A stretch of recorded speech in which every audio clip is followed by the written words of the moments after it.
What's up? This is Michael Rapaport. This is my YouTube page. Welcome, subscribe, rate, review. Leave a comment. Leave a comment. I don't care if it's good, bad, or indifferent, but if you leave a comment, I might respond. Welcome to my YouTube page. I'm doing a beauty check.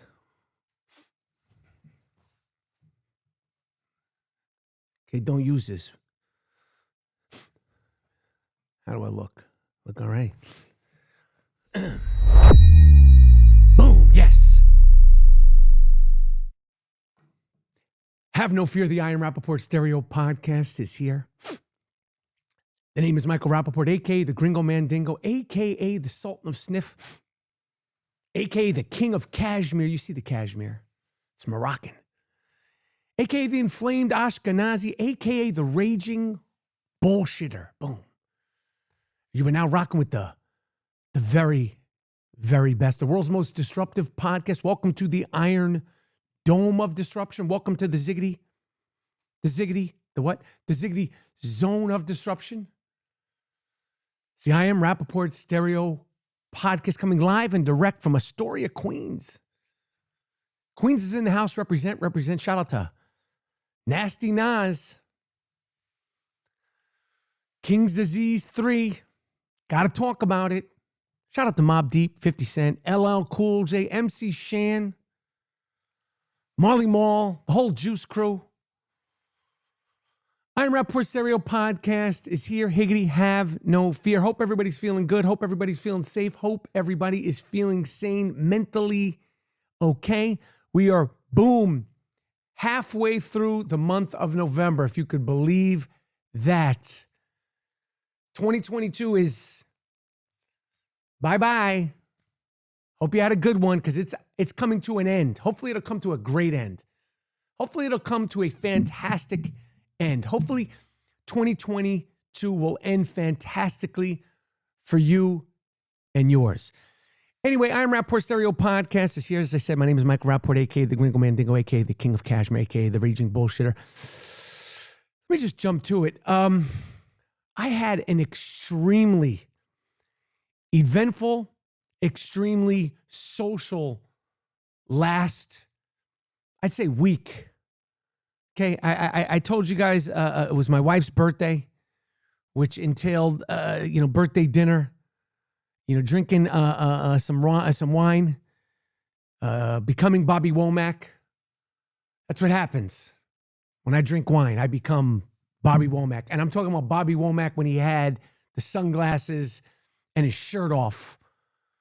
Okay. No disrespect to the later Bobby Womack, whose last album was very, very underrated.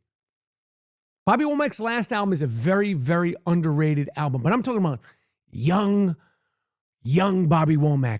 Cheating, conniving, soul singing, guitar playing. I believe he used to play from the left-handed side.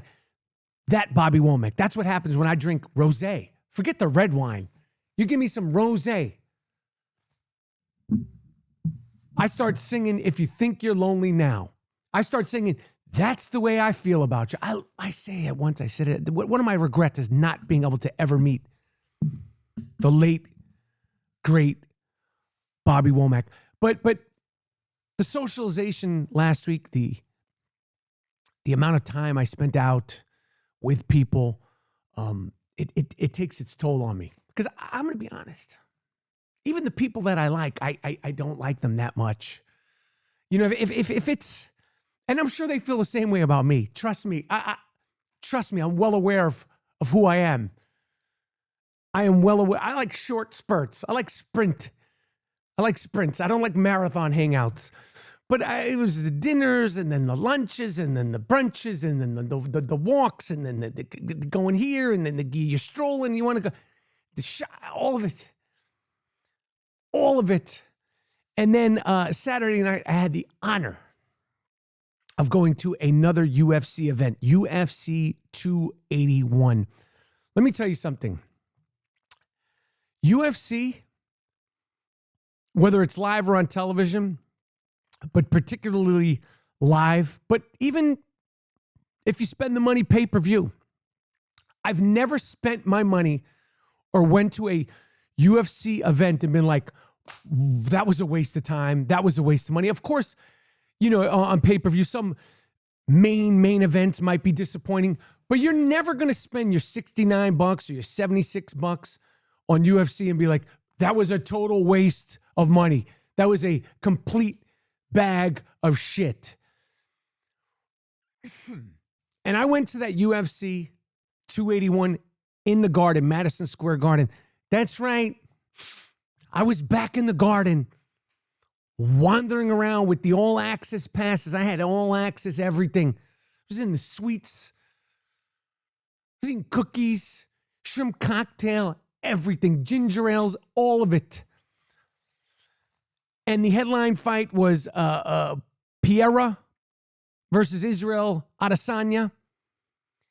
And I'll get to that. First, let me get you the experience. You walk into the Madison Square Garden arena, the world's most famous arena. You could say what you want. Madison Square Garden is the world's most famous arena. It's the only arena with all its history intact. I've said it once. I've said it before. The Fabulous Forum. The Lakers don't play there anymore. Staples Center. Boston Garden. Bye-bye. Chicago Stadium. Bye-bye. The only arena with all its history. You walk into that arena, you smell JFK Jr., possibly finger banging Marilyn Monroe. Okay? You walk into Madison Square Garden, you could smell the elephant shit from the Ringling Brothers, Barnum and Bailey circus from 1982. You walk into that arena, you could feel the ghosts of the fans who have passed away from when Ali fought Joe Frazier in the same arena. You look on the ceiling, that's the same ceiling. That's the same ceiling that Ali fought Joe Frazier. Here comes Willis, that the Knicks won their first championship in 1970. Well, they won the other championship in the old Garden, but that's not the point. Where the Iron Sheik fought Hulk Hogan, okay? Where Michael Jordan decimated it's the same arena. So there's a buzz in there. It's not just because I'm a New Yorker. Everybody, it's just a buzz. I don't know. Where Elton John, where Mick Jagger and Keith Richards probably were fucking doing lines of Booger Sugar, banging 2, 3, 4 broads in 1971 and going out there. Where the Who was doing that shit.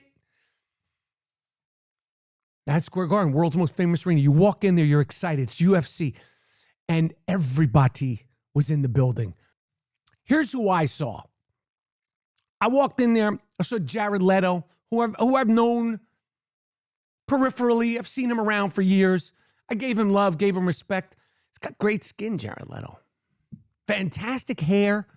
And fantastic skin. Jared Leto's got to be like, I don't know, close to 50. Looks good. Looks like Jesus Christ, that fucking kid. I saw Miles Teller, the actor from Top Gun, gave him love. I saw Jake Gyllenhaal, didn't make eye contact with him. Halle Berry's. All the fighters, they're all there. The Diaz, this one, that Usman was there. I saw the girl from Black Panther, Lupita. I can't even pronounce her. I don't want to pronounce her name. I'm going to be deemed racist. I saw that girl, Michaela Cohen, also from Black Panther, Wakanda Forever, who wrote, directed, and starred in that HBO show, I May Destroy You. I wanted to talk to her because I would have nerded the fuck out on her. I would have fanned Michaela Cohen, I May Destroy You, Wakanda Forever. I rock with you hard. And it's probably better that I didn't get to speak to you because I'm a humongous fan of hers. She's ridiculously talented. Sylvester Stallone was there. I didn't get to see him. Of course, I worked with him at Copland. And as I was sitting in my seat, because I got there early, I wanted to watch the prelims, all the seats in my area. Shout out to Dana White again for hooking me up with must be in the front row seats. And I'm humble. I'm not like I expect these seats. I walk in there, I go, I'm assuming he's going to put me where he put me last time, which is front row. But I'm like, I don't want to give you any ideas, Dana White. I don't want it. I like what you're doing. I'm not even going to say it. I was exactly where I should have been. But the person who was sick, because I was actually on the floor 10 feet away from Joe Rogan and Daniel Cormier and the other dude. They're right there. And the seat in front of me, Iron Mike Tyson. Mine said Rapaport +1. The 4 seats in front of me said Mike Tyson, Mike Tyson, Mike Tyson. Mike Tyson, Iron Mike Tyson was sitting right in front of me. It's Madison Square Garden. And let me tell you something. I've talked about this before on the podcast about, sometimes, obviously when you go out to a fight, you're expecting to mingle and you're amongst the fans. It's New York. I'm excited to be there. I love meeting people. I love taking pictures with people. I appreciate it so much. But anybody that complains about being famous or annoyed or having to take pictures needs to follow Mike Tyson to a UFC fight in public, because everybody wants to talk to Mike Tyson. I seen people like they fucking saw like Jesus Christ himself, like they saw a ghost. When people's reaction to seeing Mike Tyson is bugged out. And he was sitting literally, like at some point during the fight, I had my hand on Mike Tyson's former heavyweight championship shoulders. Of course, Mike Tyson's been on the I Am Rapaport Stereo podcast. Excellent episode. It's an excellent episode. But Mike was right in front of me. Like if I wanted to, I could have smacked Mike Tyson on the back of the fucking neck. Like I literally could have went, bam, boom, you fuck. That's how close Mike Tyson was. And trust me, it went through my mind. Like if I smacked the shit out of Mike Tyson right now, what would happen? Would he be like, Mike, why are you doing that? Because I know Mike Tyson. Or would he just react and fucking do like he did to me, that guy in the airplane? But literally, with Mike Tyson sitting in front of you, it's like your brain, you're like, the neck's right there is bald. If I just went on the back, would he fuck me up? Would he grab me? Would he be so shocked that someone hit him? And then when he identifies the person that hit him as me, Michael Rapaport, how would he I'm never going to, Mike, I love you. Just saying. But the point is that sitting in front of him, people were tripping out. Everybody, every celebrity, every hedge fund person, I don't know who some of these people were, but there's, some people you recognize. It's not all celebrities and fighters. I'm imagining anybody that's sitting down there is either like they're rich or famous or both. You ain't just down there, or you're Dana White's friend, or you're the Fratelli brothers, the Nutella brothers. Those other guys that are in partnership with Dana White. Anyway, it was just an incredible environment, incredible atmosphere. And Nate Diaz was there, who I've still yet to meet Nate Diaz. I love fucking Nate Diaz. Anyway, the fight started, and I've said this before, but I was literally, they're in the ring, like the cage is 20 feet from me. 20 feet, you could hear, boom. You hear like when they get kicked, you hear. When they get smacked, you hear. When they fall, you hear. Not only do you hear the smash, you hear like the grunts. You hear the air come out of people. And it's just an incredible event to watch. And I left at 1 a.m. and most people won't think twice about that. 1 a.m. for me takes a toll on me. Like when I'm staying up till 1 a.m., even to see an incredible night at Madison Square Garden, the UFC, I know the ramifications of it the next day. It was a Saturday. A Sunday is, of course, fantasy football. I got to work out. Because, I got my planking in on Sunday. Oh, yeah. I got that 5-minute, 30-second diversified plank in on Sunday morning, post-UFC Saturday night. And then I went to the Giants game on Sunday. But let's stay focused. UFC fights, I'm not going to go the whole night and what I saw and who won this fight, who won that fight. But I will say this about a few fights. Frankie Edgar fought, I can't remember the guy or the name he fought, but Frankie Edgar, I believe it was his wife or his girlfriend or his baby mama or his significant other, was over there with his kids. And Frankie Edgar, who's beloved, wound up getting knocked out very quickly. And watching the faces of his wife and his kids and them seeing their father knocked out was bugged the fuck out. Now, you can tell that they've seen this before. They've seen their father fight. They've probably had many conversations about coming to see their father fight and, you know, what could possibly happen, because there's no guarantees. No matter who you are, what your record is, who you've won, who you lost to. When you go to see somebody fight in UFC, anything could happen. And just, they were literally 10 feet away from me watching these little kids. Like, the son was like, damn, like he was pissed that his father lost. I believe it was a daughter. I couldn't tell because she was crying, but the kid had longer hair, was crying. The wife was, you know, stoic, but it was a bugged out thing seeing family members respond and kids respond to their father laid out.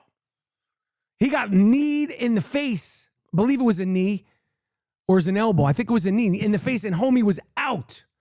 And then like a minute later, he's up. He's just like up. And I'm like, if I ever got kneed in the face, I wouldn't be like up and like chit-chatting with Joe Rogan. I wouldn't. If I ever got kneed in the face on purpose or even accidentally, have you ever kneed yourself in the face? I've done that before. And that just goes to show like how you learn, because I can't even remember the last time I kneed myself in the face. And I'm glad I can't remember. But it'll never happen again, because the mind and the body, that just goes to show like how pain can teach you a lesson. When you knee yourself in the face, you go, whatever I did, like I was like getting something or stretching or lifting something. And when you knee yourself in the face, your brain will program itself to never do that again, because it's not a good feeling. So that fight was crazy, and watching that was crazy. And then Michael Chandler fought Dustin Pereira, and they were throwing down. I mean, these motherfuckers were punching each other in the face. There's some clip of this dude Chandler getting punched in the face, and you literally see his nose explode like a slow motion clip, because punching, like you see, it's literally like the brilliance of Raging Bull. He gets punched in the face and the blood goes slow motion. And at one point, Michael Chandler, whose nose is bleeding, I saw this later on. I didn't see this live, but I saw a clip of him like, he blew his nose on Dustin Pereira. I'm like, you're a nasty motherfucker. Like, I know it's kill or be killed and like you'll do anything, but come on, man. To me, that's like biting someone's ear in a fight. Like, yo, he made you bleed. You don't have to blow your nose on him and put your blood in his face. And even the dude Dustin was like, yo, you're a dirty motherfucker for that. It's like the motherfucker that bit my ear. I tell you the story about my ear getting bit. We're in a street fight. I didn't get us a street fight, you fuck. There's no weapons. You're biting ears. You fuck you. Anyway, that was incredible. Dustin won that fight. And homie wasn't even breathing hard after the fight. Like, I'm that close. I'm like, I see him. He's like talking shit and yeah. And I'm like, these guys are incredible athletes. That's the thing about going to see UFC live. And I was telling my friend who doesn't watch it, doesn't fuck with it. And I was like, I'm telling you, just as a fan of sport, watching UFC live it's an incredible spectacle. And the athleticism is incredible, and they're trained. And yes, it's brutal, and yes, it's violent, and yes, sometimes you're like, whoa, but this is what they do. This is not like, tiddlywinks. Obviously. And then Izzy fought Pereira. And I'm be honest, I had a conversation with one of the Dust brothers that I thought Izzy was going to lose this fight. And I'm a fan of Izzy, just like everybody else is a fan of Israel Adesanya. But no disrespect. Just like I was a fan of Floyd Mayweather's. Just like I was a fan of Winky Wright. Just like I was a fan of the great Bernard Hopkins in boxing. But Izzy's fights have been boring as fuck. I mean, boring. They're defensive, and it's MMA. It ain't boxing. You want to get out there and just win. And like I said, we come there to see, we want that violence. And people like Israel because of his personality, and he's funny, and he's accessible, and he's humble, and he's cool looking, and he just seems like a nice guy. And I've met him. He's a super nice guy. But I had a feeling he was going to lose. He fought a guy that he had lost to twice in kickboxing. And they were duking it out for 4 rounds. Apparently, I haven't watched the replay, but he was winning 3 rounds to 1. But based on where I was sitting, and me and my man Barr, we were at the fights, we were like, yo, this dude is heavy-handed, and he was hitting Israel. And in the 5th round, he knocked him out.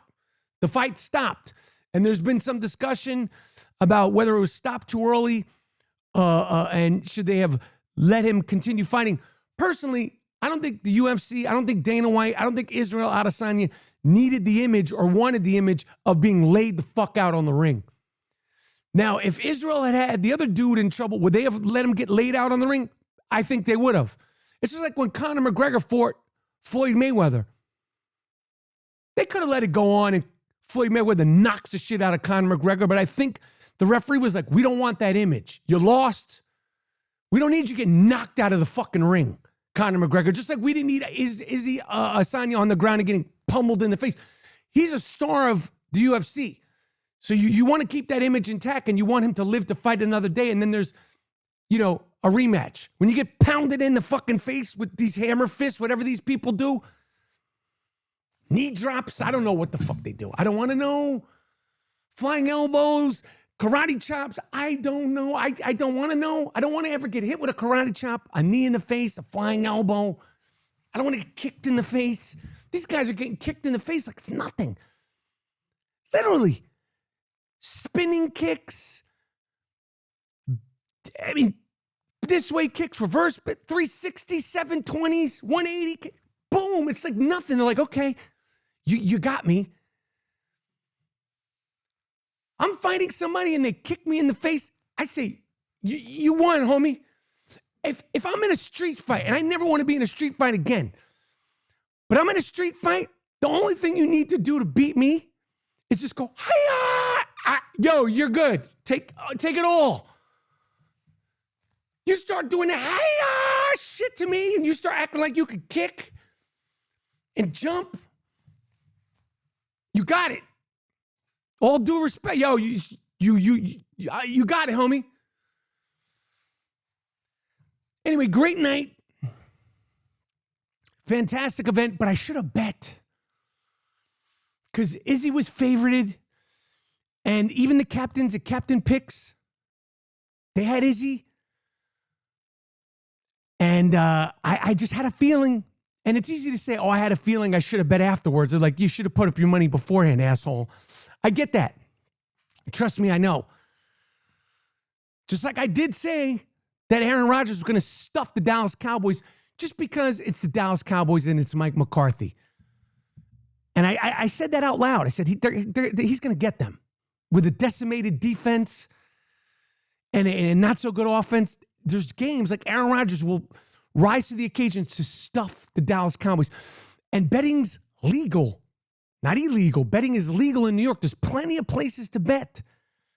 And if you know what you're doing, if you rock with the people at Captain Picks, if you plan your shit, as far as I'm concerned, based on what I know, and I ain't no expert, I ain't no Ace Rothstein, but if you have $10,000, let's say 20,000, let's say 10, let's say 10,000. If you have 10,000, I'd rather take my $10,000 and use it gambling, sports gambling, than putting it in the stock market today.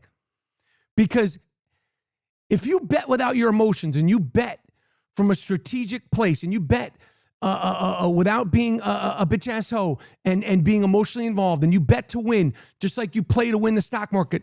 Personally, I think right now, especially with the help of the captains at Captain Picks, you could definitely make more money the way the stock market is right now. That $10,000 will grow. I'm going to do a big word, exponentially. Exponentially. I say that correctly? Exponentially? Do I know what exponentially means? Exponentially, or is it exponentially? Exponentially?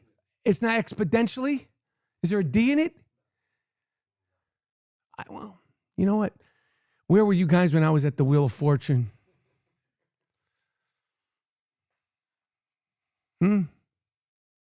Anyways, great night. Then I went to the Giants game, and the Giants won. But it's not even a comparison. And I had great seats for the Giants game. Fantastic seats at the Giants game. You can't even compare the two events as a sporting event. And yes, the Giants game wasn't a great game, but there's 15 timeouts. There's 15 TV timeouts.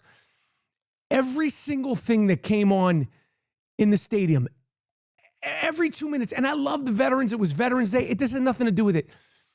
There was one sad story after the other sad story after, like, I was like, am I an American history lesson?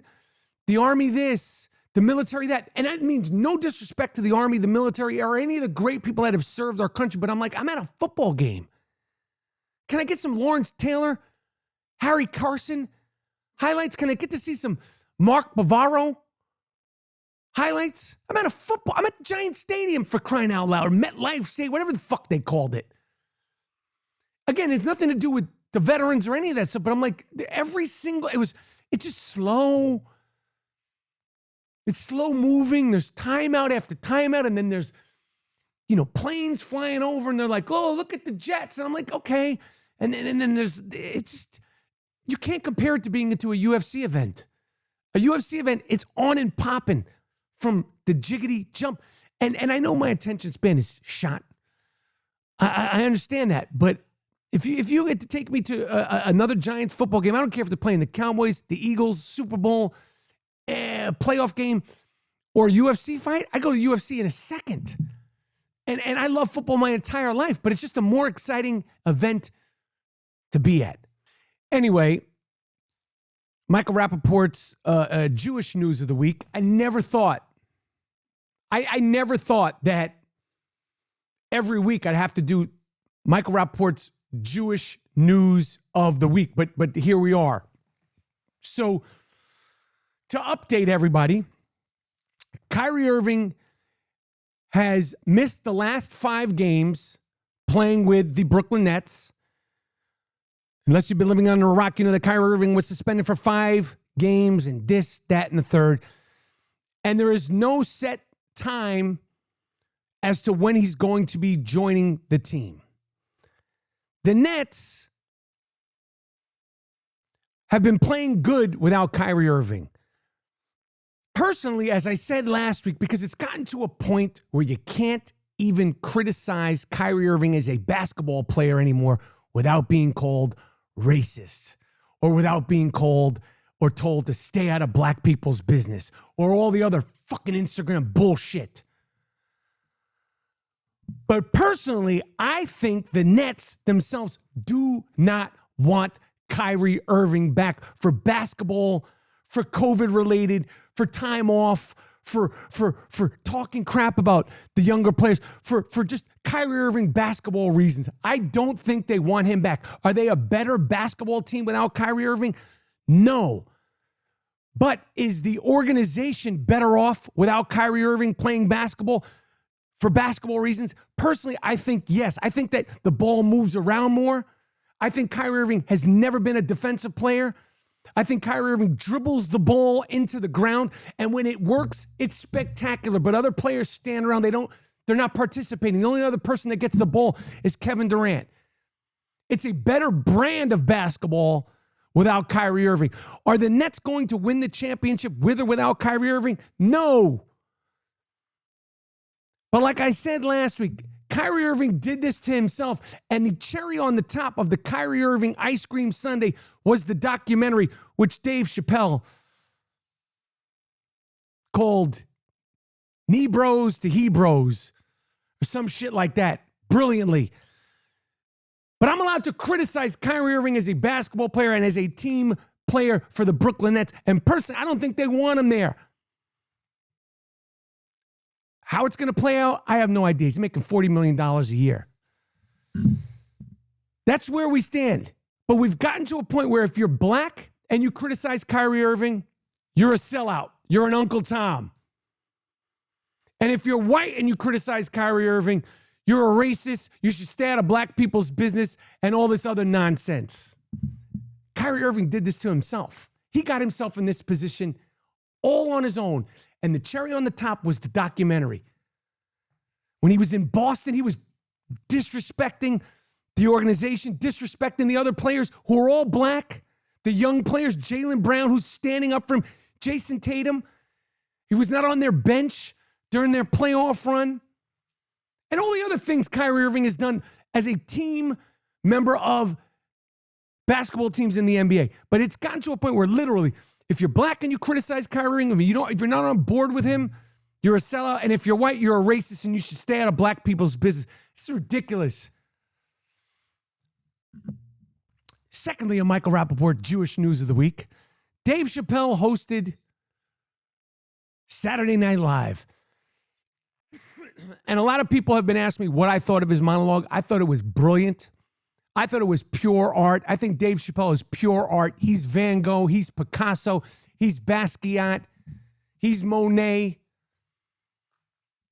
He's Mozart. He's Beethoven. He's Stevie Wonder. He's whoever you want him to be. He's Jay-Z. He's Nas. He's Miles Davis. He's Thelonious Monk. Pure art. Was I offended by any of it? No. It was not offensive at all. He hit everybody. And you know, some of the things that he said, and I am fact-checking, some of the things that he said, the way he started, the first thing that Dave Chappelle did was he read an anti-Semitic statement. He apologized for being anti-Semitic off the top. This is brilliant. He read his statement. I am apologizing for my anti-Semitism, and I am apologizing to all the people I have offended tonight. He apologized before he said anything. Fantastic. And he also said, I can't remember how it started, talking about Kanye West and the DEFCON 3. And then he mentioned how when he was growing up, he was friends with a lot of Jewish people, and he always knew on Friday nights they couldn't hang out because they would have to go to Shana Na. I wish I had that fucking joke. That's a brilliant joke. That on Friday night, his Jewish friends had to go to Shana Na. I'm full Jew. Ashkenazi Jew. AKA Silverback Jew. And I wish I could. The thing about Dave Chappelle doing that joke, because he did it on Saturday Night Live, he's never going to say it again. I'd run that joke into the ground. That's like that joke is so good. Like, that's like somebody's best joke ever. And unfortunately, people were offended by this. Jewish people were offended by his monologue. The ADL, a lot of Jewish groups. We need to stop. There was, just like with the transgender stuff, there was nothing mean-spirited. There was nothing that was thoughtless. There was nothing that was derogatory and just mean. He's so thoughtful, so smart. Why is it okay for Dave Chappelle to call Herschel Walker dumb? And he's got the face of a person who's trying to figure out a move before he plays tic-tac-toe and not be able to, in the same 20 minutes, make hilarious jokes about Shabbat dinner. He talked about Kyrie. He talked about Kanye. He talked about everybody. And this is why, number one, it's comedy. This is why, number two, he's pure art. He's a pure artist. He's Jackson Pollock. He's anyone that you love as an artist in whatever genre. He's that. I wasn't offended at all. It was hilarious. There's a list of jokes that he did that I was like, I wish I had that joke. The Trump stuff was great. Even the Trump stuff that Dave Chappelle was so good that stupid Eric Trump, the dumbest of all the Trumps, reposted the joke as if it was a compliment. You dumb fuck. Eric Trump, you big-toothed dummy. You big-toothed dummy. But this is how brilliant it was. This is how brilliant it was. But Eric Trump, you are dumb. You're dumber than your sister, Tiffany, who got married this weekend. And if you see the pictures of Dick Stain Donald Trump at the wedding, the last place he wanted to be was walking Tiffany Trump down the aisle. You could tell he was like, God damn it.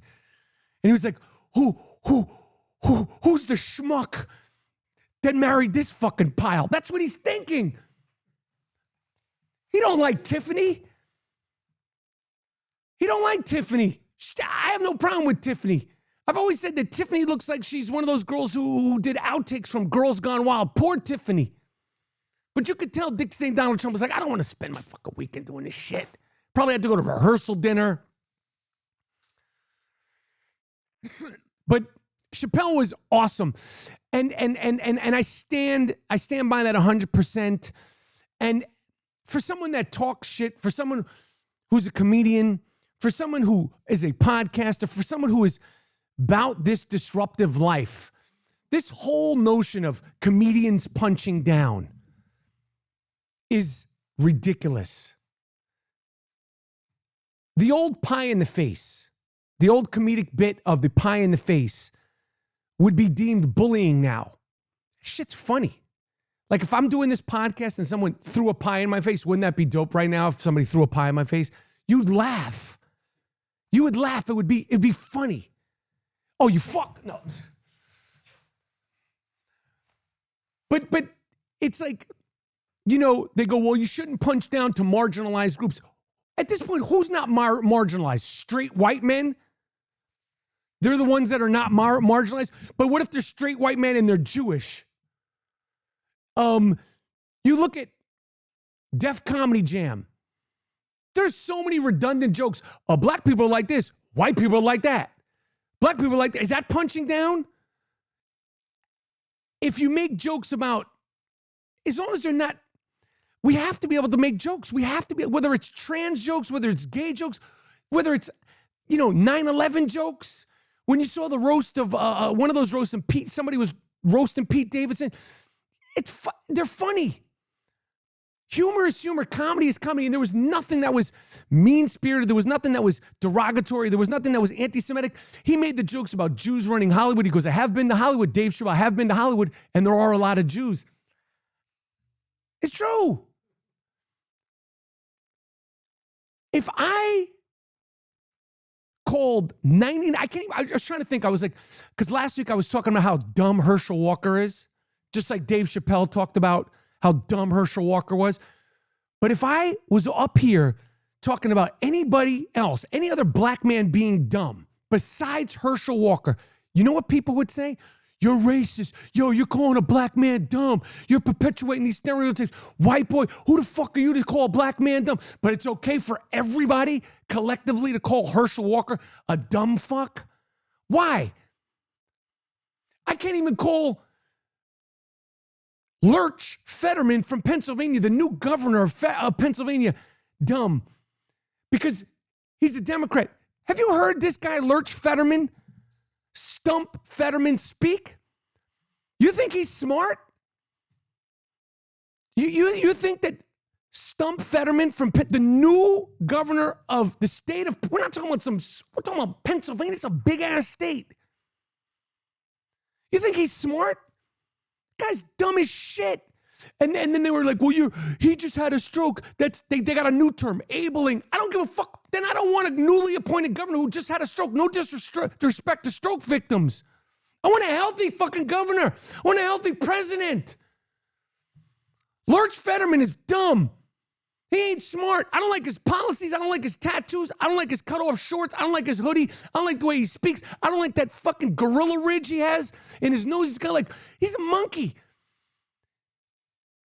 And he's the governor of the state of Pennsylvania. It's this big-ass state. But the fact that it's okay, cross the board for everybody to say Herschel Walker's dumb. But like I said, if I called any other black man dumb, I'd be deemed a racist. If any other white person called another black person dumb, you'd be deemed a racist. Why is it okay? Because it's funny. The shit's funny because he got a dumb face and he actually is dumb. But so's Joe Biden. I mean, he's not dumb. He's fucked up. But you can't say that. We can't. It's ridiculous. It is ridiculous. It's comedy. So I stand by. I watched it twice just to see if I missed anything. It was great.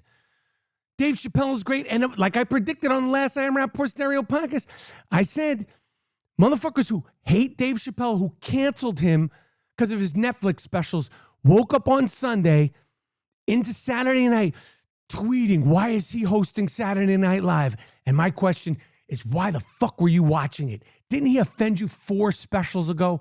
Why are you still watching Loser You? You knew he was hosting. You knew he offended you 4 specials ago. Yet you came back for more.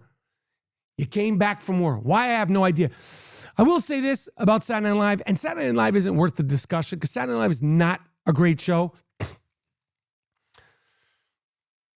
The girl Sarah Sherman, a.k.a. Sarah Squirm, killed it on the news. She's dope. She's awesome. She's funny. She's ballsy. She's in control but comes off totally reckless. And I was very disappointed.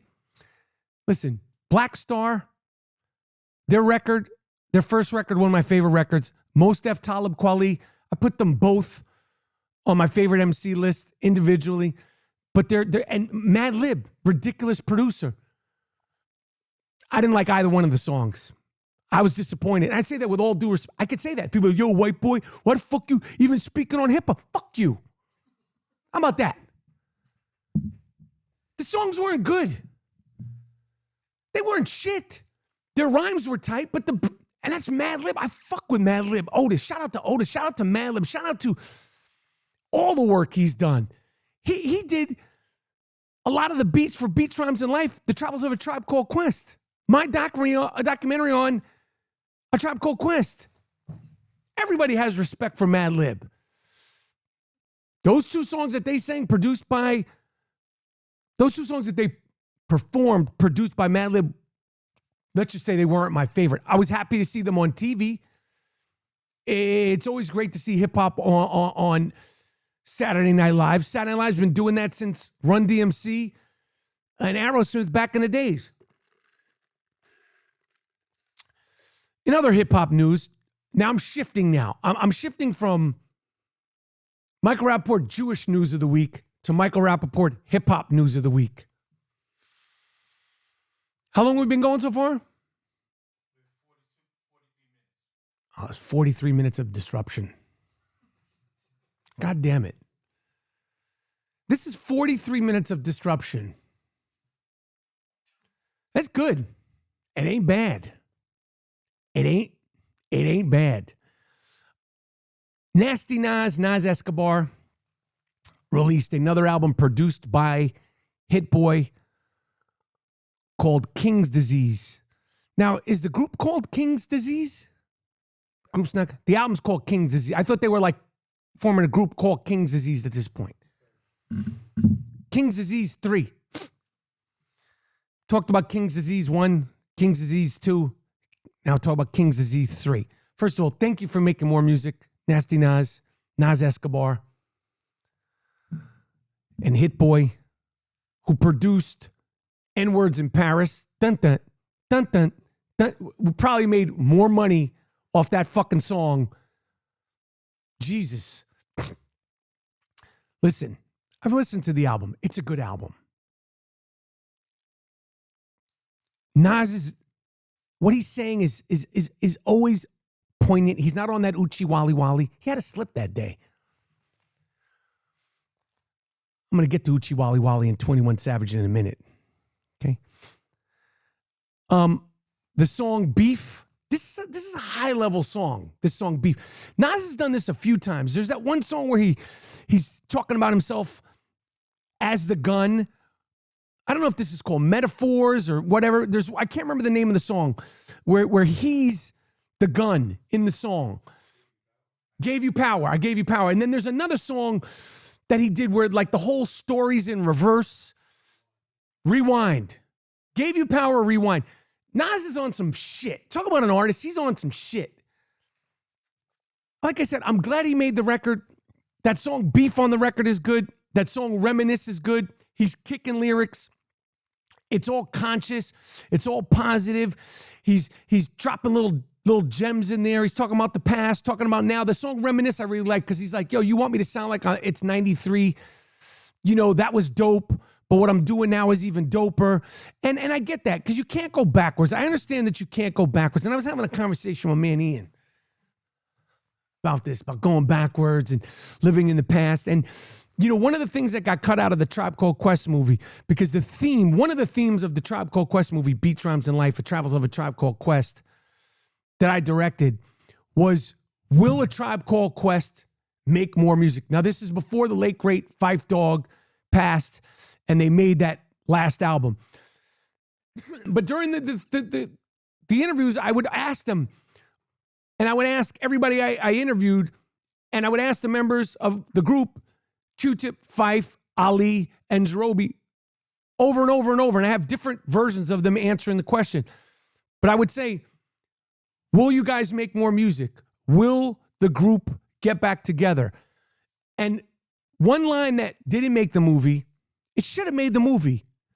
I regret that it didn't make the movie, but there is always the 10-year anniversary, which is coming up.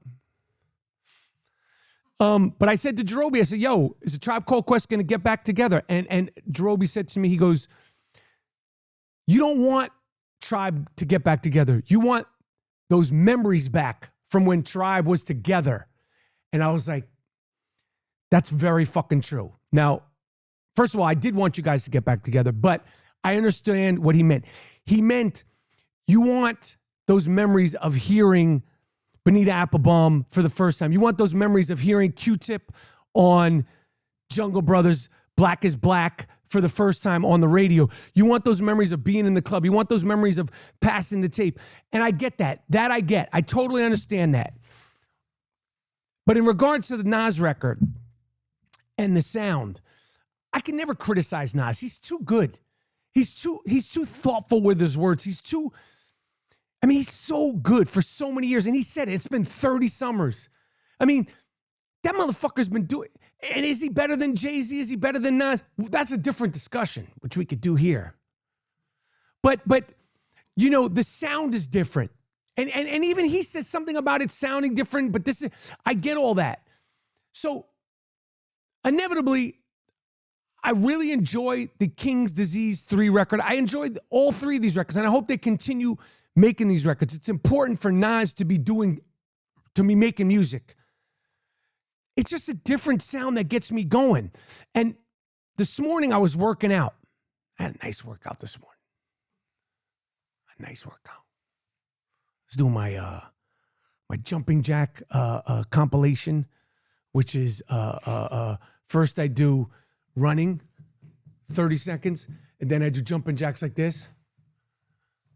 Then I do traditional jumping jacks like this. And then I do jumping jacks like this. The whole thing's 2 minutes. It's like a 2-minute sprint. Shit's no joke. I had my wife doing it once. She was like, that shit's no joke. And my wife is a beast. Rap, is your whole workout 7 minutes? No. 5 minutes? Excuse me. I'll go through my workout. Friends asking me, is my whole workout 7 minutes? No. I'll tell you my whole workout, sir. I'll tell you the whole workout. Here's what the whole workout was this morning.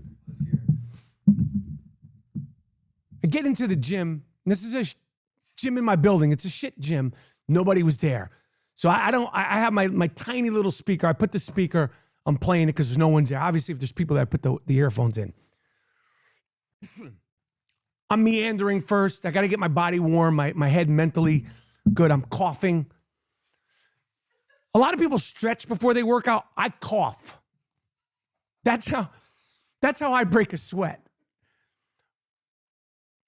I don't need to stretch before I work out because if you saw me go through my cough routine, you'd be like, holy shit.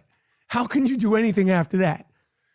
So what I do first is cough. I meander.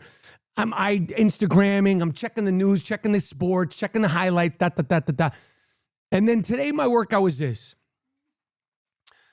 3 sets of 2-minute jumping jack intervals. So it's 3 sets. So it's like 2 minutes of jumping jacks. And it's fucking hard. Each one is 30 seconds. I got my watch going and I got my Tabata going. I take 45 seconds, 30, 45 seconds in between. I do it depending on how I'm feeling. Today I did 30 seconds actually on my watch. So I do that 2 minutes, take a 30-second break. Do another 2 minutes, 30-second break. 2 minutes, 30-second break. Boom. Fucking sweating at that point. And motherfuckers, I would love to see you do my 2-minute jumping jack diversified plan. It ain't no joke. Again, what it is, I'm running in place 30 seconds. Then I'm doing these I'm jumping jack, boom, boom. Then I'm doing regular jumping jack, boom, boom. Then I'm doing these. I learned it from this dude on Instagram. Do that 3 times, 30 seconds each. I'm fucked up. Then I did chest, bench press, 50s. Boom, boom, boom, boom, boom. 12 reps each, 3 sets, boom. Then I'm doing flies, 25s. Not too heavy. I got a fucked up shoulder. 3 sets of that. Then I did another chest. Boom, boom, boom. Then I did biceps. I don't have to walk you through all that. I did 9 exercises of biceps. And after that, that's a lot. You impressed with that, you fuck? What is it, like 13 and a half minutes total? No, I'm in there. 9, that's a long fucking time so far. No, my whole workout, I'm in there. I'm fucking in there. I'm not finished it, sir. Then this morning again, what did I do? Plank sets. Different ones today. I did these, boom, boom, boom, boom, boom, boom, boom, boom. I did 2 sets, 90 seconds each. 90 seconds of plank with the boom, boom. That's just no joke. That's 3 minutes.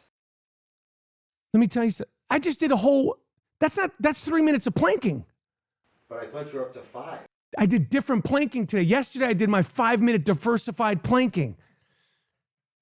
5 minutes straight. You're going down in time. No. You can't do it every day. You want to switch it up. You don't know about this plank life. But it would seem like when No. If you're a runner, you want to be able to run longer. If you're a planker, plank is a life of its own. Planking and the kind of planks you could do. You could do this. You could do this. Is there exponential growth in planking? Yes. So, shout out to the 65-year-old guy who just did an 8-hour plus plank, broke the world record. Let me tell you something. 5-minute plank takes you through the cycle of life. An 8-minute plank, an 8-hour plank, I don't even know what that is. I also don't know, do you have things to do? No disrespect to the guy who did an 8-hour plank. Do you not have, do you don't have one of those eye calendars? I got to get a haircut, go to the doctor, get my oil fixed, Fresh Direct, something. There's got to be something. But the guy did it an 8-hour, I think it was 8-hour and 20 minutes or 8-hour, 40-minute plank. Ridiculous. Anyway, that was my workout. And then I did sit-ups. And then I actually stretched. Good workout today. No, I'm not going to plank for you now. I plank on floors, man. I plank on the floors. Don't make me do fucking 5-minute plank in here. I'll be sweating. I'm not going to. It's just cashmere. It's Moroccan cashmere. It's easy work, 10-second plank. It's easy. I post it. I have my... Just stay focused. Let me stay focused on Nas. Anyway, the Nas record is good. There's a lot of good shit on there. That Beef song and the thought that he must have put into it. And I'm so curious. I would love to interview Nas about the writing process. And did he hear the beat for that Beef song first? Did he have the concept first? Did he write it with no beat? Because just that song alone is so much better than the majority of things that are out there. The consciousness, the thoughtfulness, the artistic nature of it is just high level shit. High level. And then you get to a guy like 21 Savage, who I didn't even mention on the Drake record last week. This is I don't want to talk about 21 Savage because what's to talk about? I tried to listen to this guy, 21 Savage, wildly popular. I think he makes $1 million a show. $1 million fucking dollars a show. I know if I say 21 Savage makes $1 million in a show, Eric B. and Rakim are turning over in their grave. I know if I say 21 Savage makes $1 million a show, Cool G Rap and Polo are kicking and screaming in their grave. And so people are like, what the fuck you talk about their life? I'm quoting the great Charles Barkley. But if 21 Savage makes $1 million a show, I know that Big Daddy Kane is probably what the fuck is going on here? And that's why when 21 Savage says something like he said about Nas, he said, he's got a good fan base. He makes good records, but he's not relevant. Why me, Michael Rapaport, gets so offended? Because number one, 21 Savage, I guarantee you, if I walked around the streets of New York and I asked people to quote your best line, it would be hard for me to find somebody that would be able to quote a quotable line. Nas's first joint was a posse cut, and he had quotable lines on his first joint. The very first time we heard him. I went to hell for snuffing Jesus. That right there is better than your entire catalog. 21 Savage. Him on Live at the Barbecue, his verse on Live at the Barbecue is better than your entire catalog. And I'm sure you've made tons of records. I know people love you. I know people like Mike Graham. Who the fuck are you to talk about hip hop, you white boy? Who the fuck are you to talk? Stay out of the culture, you culture vulture. Suck my dick. SMD. Nas on Live at the Barbecue is better than your entire catalog. And you're talking about he's not relevant? To who? Obviously, Nas is not relevant to you because you could hear it in your work. He's relevant to Drake. I guarantee you Drake listened to that King's Disease album over and over and over and over and over. And I get it, age is important. I'm sure that Lil Wayne and Rick Ross and all them are important to you. But who do you think was important to those people? Nas, that's like saying Stevie Wonder's not relevant. For any rapper to say Nas is not relevant, it shows in your work, 21 Savage. And I'm glad you're making money. I'm glad you're able to take care of everybody. But it's so disrespectful. Only in hip hop do people do that. Do they degrade? Do they shit on? It's like that bum-ass, fake-ass DJ. He's not even a DJ. That academics guy, the character, saying that these old school dudes are dusty.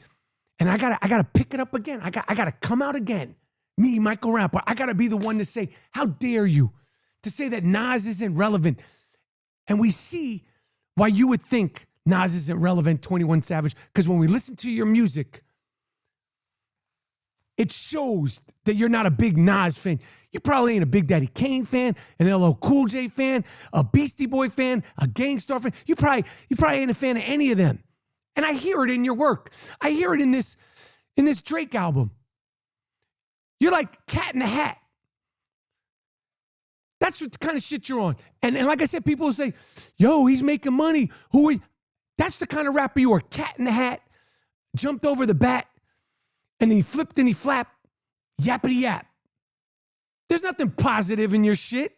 You're not doing metaphors and poetry and any of stuff like that. For anybody to say that Nas isn't relevant, it's just because you're not a Nas fan. And inevitably, that's your loss.